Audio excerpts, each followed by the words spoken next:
Audio Jungle.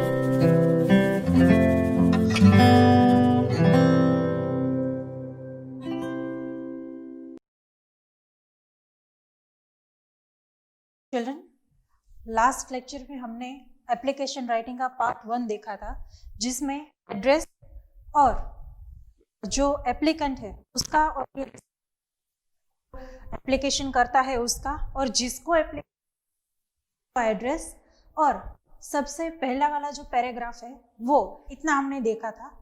In this lecture, we are going to learn about personal information, educational qualification and experience, as I told you in last lecture. Let us start directly. It is for standard 11 and 12. Lecture 2 जो है उसमें शुरुआत की है personal information से.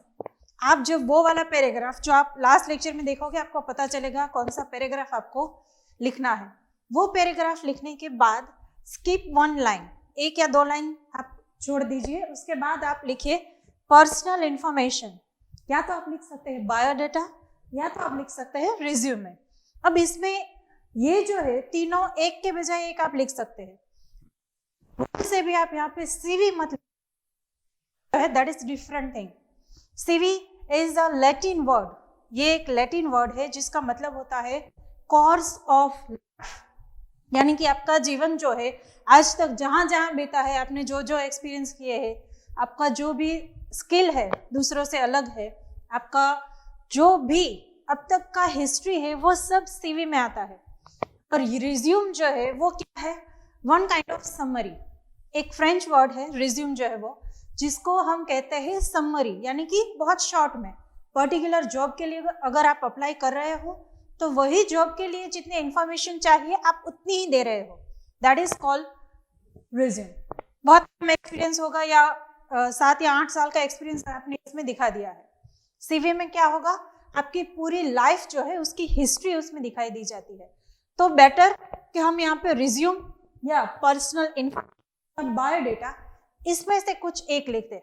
Better to write personal information. Now what personal informations are? सबसे पहले name. Name हमें वही लिखना है सबसे पहले लेफ्ट कॉर्नर, राइट कॉर्नर में ऊपर लिखा था, यानी कि जो एप्लीकेंट है, जो अर्जदार है, उसका नाम जो है वो यहाँ पे आएगा. और यहाँ पे आपको फुल नेम लिखना है. जब हमने पहले लिखा था वी हैव रिटन प्रजापति स्नेह आर, यहाँ पे आपको क्या करना पड़ेगा? फुल नेम लिखना है. फादर्स नेम आपको यहाँ पे दिखाना है. सो नेम हमने लिखा है प्रजापति स्नेह रतन भाई और एनीथिंग वॉट एवर नेम. यहाँ पे उसके बाद हमें लिखना है एड्रेस एज अबव. एक बार हमने बता दिया, बार बार एज ऊपर जो लिखा है वही है, एड्रेस अलग नहीं है. Then the third thing, date of birth. Now here you need to think. आपको क्या थिंक करना पड़ेगा? डेट ऑफ, मैंने यहाँ पे मेरी डेट लिख दी है 30th of May, लेकिन ईयर जो है वो आपको इस तरह से लिखना होगा कि आप 5-7 साल का एक्सपीरियंस दिखा पाए. आपका जो एजुकेशन है वो कंप्लीट होने के बाद भी आप कुछ दिखा पाए कि इतना एक्सपीरियंस मेरा है. इस पोस्ट के लिए जितना पढ़ना था वो तो मैंने पढ़ लिया है, उसके बाद सिमिलर जॉब का एक्सपीरियंस मुझे है, तो वो एक्सपीरियंस आपको दिखाने के लिए यहाँ पे आई हैव रिटन 84. इस साल आप यही लिख दो 84. So I have written 30th of May and 1984, क्योंकि उसके बाद हम एक्सपीरियंस भी दिखाएंगे कि मेरी पढ़ाई जो है वो मैंने कंप्लीट करके इतना एक्सपीरियंस भी लिया है. Then gender. जेंडर यानी कि मेल फीमेल. नाम जो है उस पर से हमें पता चल जाएगा कि ये मेल है या फीमेल है. मेल यानी कि पुरुष, फीमेल यानी कि स्त्री. जेंडर जो है वो आप दिखाएंगे. यहाँ पे जो भी नाम है उस हिसाब से आप दिखा देना. फॉर एग्जाम्पल यहाँ पे स्नेह लिखा है.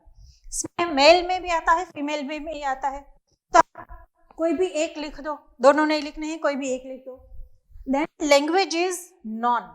लैंग्वेजेस यानी कि भाषाएं जो है आती है, तो आपको सबसे पहले कौन सी भाषा लिखनी है? जिस लैंग्वेज में आप एप्लीकेशन कर रहे हो, that language should be written first.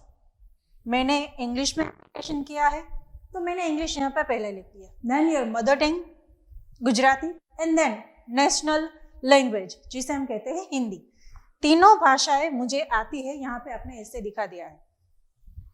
Marital status 84 के हिसाब से आप 30 इयर्स के हो जाएंगे, तो आपको क्या करना होगा, मैरिटल स्टेटस में मैरिड लिख दो, क्योंकि आपका एक्सपीरियंस जो है वो भी आप दिखा रहे हो। सिंगल लिखो, दैट्स ओके, बट दोनों में से कोई एक लिखना है, दोनों साथ में नहीं लिखना है। नेशनलिटी, इंडियन नेशनलिटी यानी कि नागरिकता के रहने वाले हो तो आप है भारतीय, तो आप ये लिखेंगे। लास्ट में है हॉबीज। अब यहाँ पे आप चेंजेस कर सकते हैं, जिस तरह से आपको पोस्ट जो है वो पूछी जाएंगी, आपको हॉबीज जो है उस तरह से चेंज करने हैं। For example, as I told you, we are writing application for an English teacher, तो यहाँ पे मैंने लिख दिया है रीडिंग नॉवेल्स।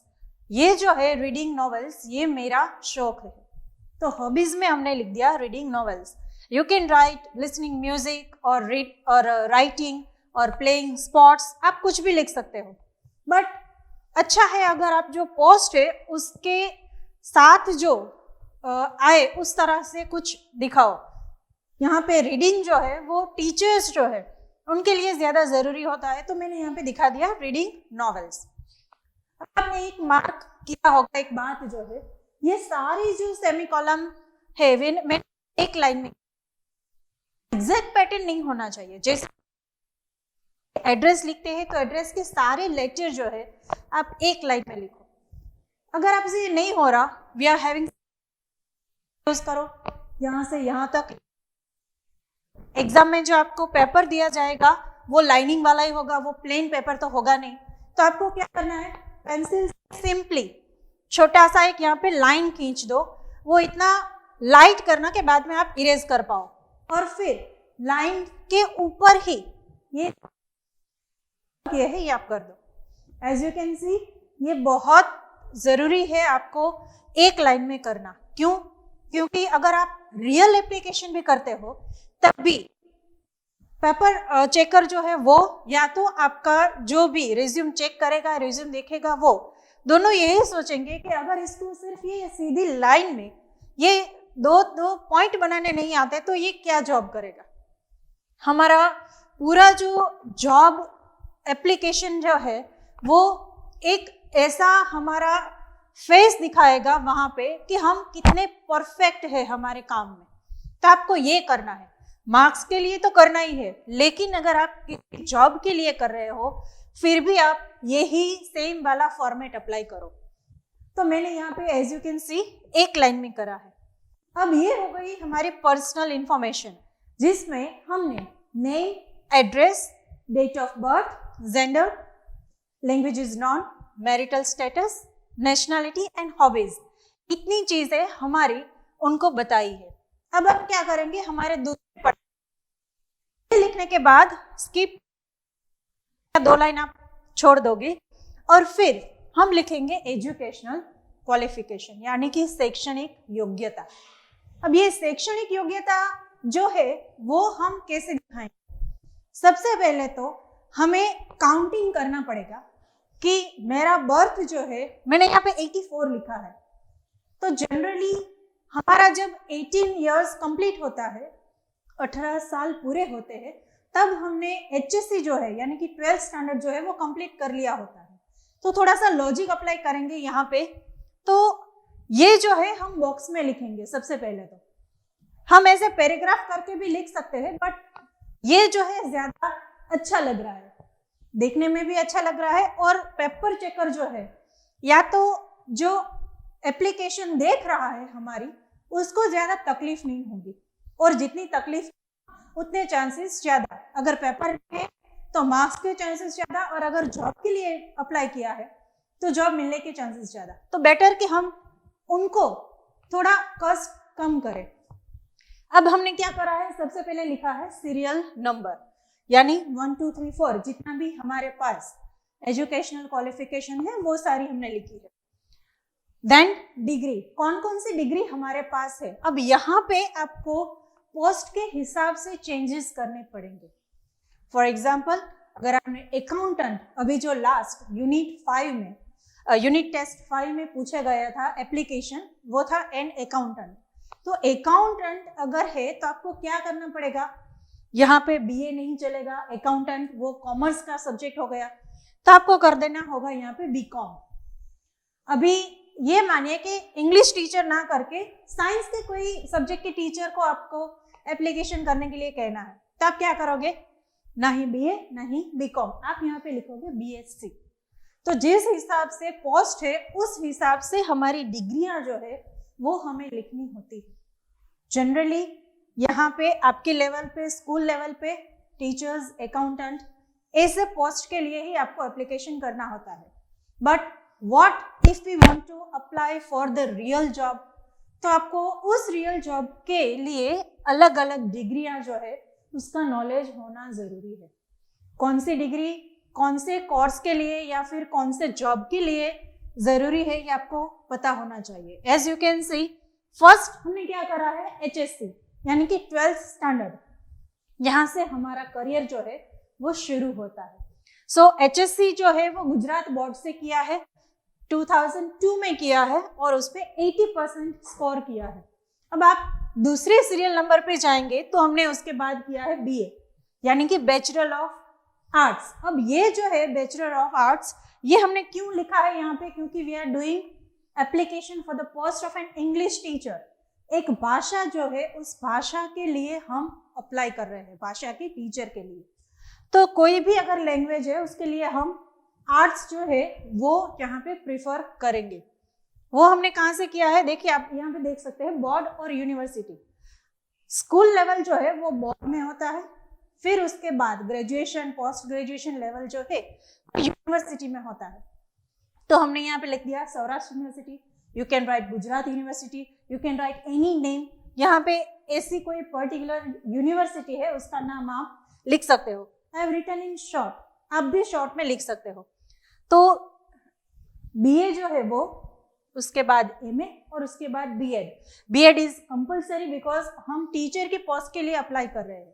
तो ये जो बीएड है उनके लिए बहुत ज्यादा जरूरी होगा। अब यहाँ पे देखिए 2002 में अगर हमने 12th क्लियर किया है तो हमें इतना लॉजिक यहाँ पे चलाना पड़ेगा कि 12 के यानी कि 12वीं कक्षा के 3 साल बाद हम ग्रेजुएशन कंप्लीट करेंगे। तो हमने यहाँ पे लिखा है 2002 में हमने 12th कंप्लीट किया, फिर 3, 4 और 5, 2005 में हमें ग्रेजुएशन की डिग्री मिलती है।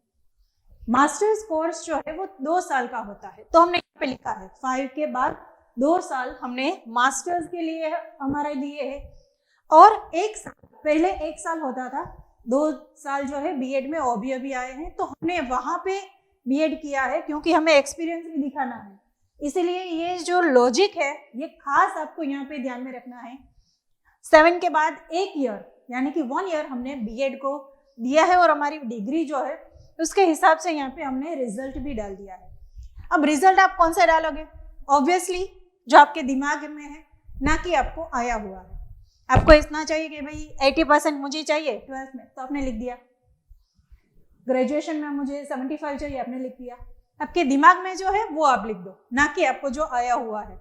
इससे क्या होगा, एप्लीकेशन जो है वो जो भी पढ़ेगा उस पर इंप्रेशन अच्छा पड़ेगा। ठीक है, इसे पता है कि इतने परसेंटेज तो चाहिए, क्योंकि अभी कंपटीशन बहुत ज्यादा बढ़ गया है।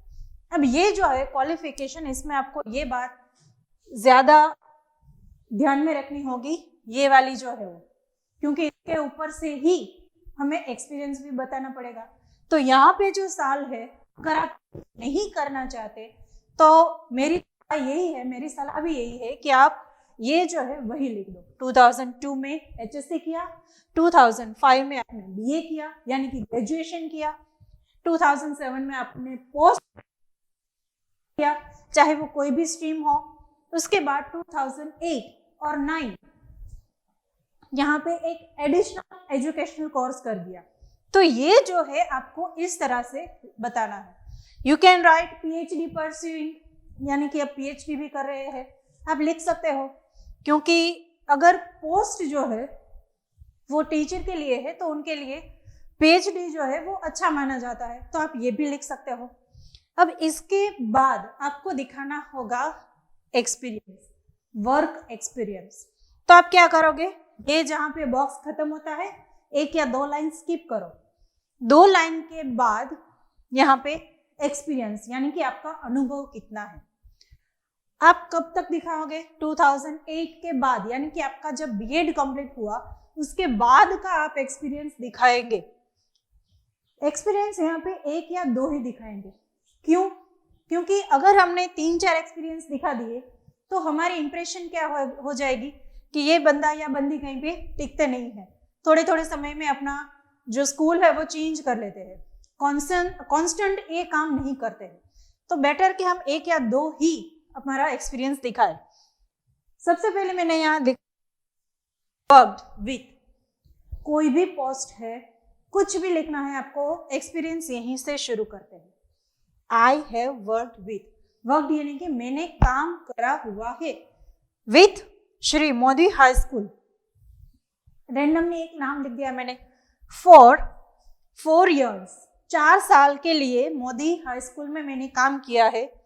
फिर किस पोस्ट में काम किया है वो भी हम यहाँ पे दिखा देंगे, as an English teacher. English teacher के तौर पे मैंने 4 साल मोदी स्कूल में काम किया है। कब किया है हम नहीं बताएंगे, हमने सिर्फ ये लिख दिया फॉर 4 years, 4 साल तक मैंने काम किया है। तो जो भी आपकी एप्लीकेशन रिसीव करेगा वो समझ जाएगा कि 2008 के बाद के 4 वर्ष आपने यहाँ पे काम किया है। उसके बाद सेकंड में मैंने लिखा है आई हैव बीन वर्किंग। अब ये क्या दिखा रहा है, 4 साल तो मैंने यहाँ पे काम कर लिया, लेकिन उसके बाद मैंने जब स्कूल चेंज करा है तो वो स्कूल जो है वो आज तक मेरा वही है, यानी कि मैं आज भी उसी स्कूल में काम कर रहा हूँ, आज भी मैं उसी स्कूल में काम कर रहा हूँ। ऐसा दिखाने के लिए I have written here I have been working. वहीं से मैंने शुरुआत की थी और आज भी मैं वही काम कर रही हूँ या कर रहा हूँ। आप ये दिखा रहे हो, ये जो कंटिन्यूअस परफेक्ट टेंस है, कंटिन्यूअस परफेक्ट टेंस, उसके हिसाब से हम ये बता रहे हैं कि ये जो वर्क किया है उसके बाद से मैंने जो दूसरा स्कूल ज्वाइन किया वो स्कूल जो है अब तक मैंने छोड़ा नहीं है। यानी कि आपका कांस्टेंट वर्क आप दिखा रहे हो, आपका जो डिसीजन पावर है वो आप यहाँ पे दिखा रहे हो 1 या 2 एक्सपीरियंस दिखा के। So you are saying I have been working in Radhika international school for last 7 years। 7 साल से मैं एक ही स्कूल में काम कर रही हूँ as an English teacher. English teacher के तौर पे 7 साल से एक ही स्कूल में मैं काम कर रही हूँ, ये आप दिखा रहे हैं। इसके बाद का जो हम करेंगे वो नेक्स्ट लेक्चर में करेंगे, क्योंकि आज जो है इतना डोज काफ़ी है मेरे हिसाब से। आपको क्या करना है, अगेन सिर्फ 3 चीज़ें याद रखनी है, पर्सनल इंफॉर्मेशन, एजुकेशनल क्वालिफिकेशन और एक्सपीरियंस। ये जो है इस फॉर्मेट के हिसाब से आपको लिखना है, चाहे आप रियल जॉब के लिए अप्लाई कर रहे हो, चाहे एग्जाम में 6 या 5 मार्क के लिए एप्लीकेशन लिख रहे हो। That will be beneficial for you if you follow the format. यहाँ पर भी अगेन जिगजैग नहीं होना चाहिए, ये बिल्कुल ऐसे वैसे नहीं होना चाहिए, ये स्ट्रेट लाइन में होने चाहिए। डॉट्स जो है वो ये जो है आप एक बॉक्स में लिख दो एजुकेशनल क्वालिफिकेशन, तो जो भी आपके पेपर चेकर है उनको ज़्यादा तकलीफ नहीं होंगी, वो देख लेंगे ठीक है इसको पता है कौन कौन से यहाँ पे कोर्स चाहिए पर्टिकुलर जॉब के लिए। ईयर जो है आप उस हिसाब से लिखो कि आपका एक्सपीरियंस जो है वो पढ़ाई के बाद का हो, और ये ही सारी चीज़ें अगर आपने ध्यान में रखी है for sure you will get full marks. So till then, stay home, stay healthy. Thank you very much.